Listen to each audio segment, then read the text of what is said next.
Hey everyone, this is Jonah T. Sales Agronomist with PCT Sunrise, and we wanted to spend a little bit of time with you today to talk about some of the challenging environment we've all been experiencing here in 2019, right?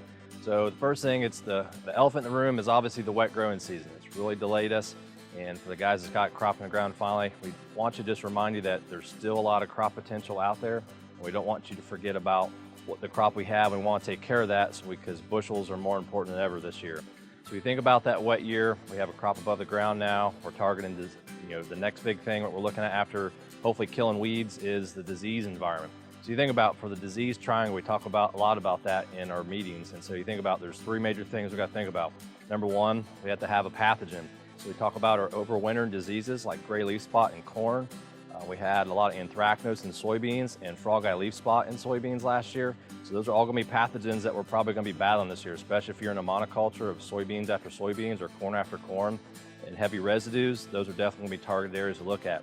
The next thing, we got to have the host. And so you think about, we have a crop this year that is our number two as a host. We have plants that are growing very quickly. We have probably thinner cuticles this year, like the outer leaf blades of the grass and then of the corn. And then you think about our soybean leaves the same way. They're going to be more susceptible. So with the late planting dates that a lot of guys experience this year, we're going to have crops that are going to be more susceptible because it's going to line up with the timing of these diseases, how they sporulate into the growing season. And then you think about the third thing, we have the environment. So you think about, we've had a lot of timely rain still, the temperatures, we've had a lot of humidity in the air.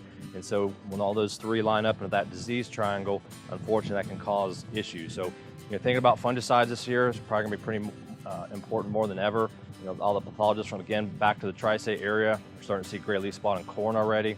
There's some pseudo symptomologies of frog eye out there that isn't exactly frog eye, but the potential's there. So you gotta think about that. And so the last thing we wanted to chat about is, with all that potential we have, after we address and hopefully target the disease and push that crop as hard as we can, is the grain markets. Think about the corn grain markets here in the last 14 days.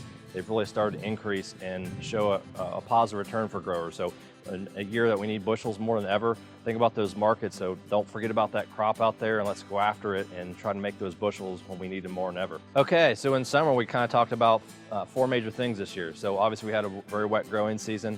We had a late planting, right? And so with that, we have increased disease presence that's going to be in the environment, and that is going to kind of coordinate with the late planting. So when our crops meet their reproductive stages, when they're most sensitive to these diseases impacting their growth and their potential yield potential, we want to make sure we don't forget about those, and we're scouting and watching out for those diseases and maybe employing a foliar fungicide to help protect those and make those bushels. Lastly, number four, we talked about the grain markets, and hopefully you all been watching those. Corn is looking more and more favorable than maybe soybeans are at the current time.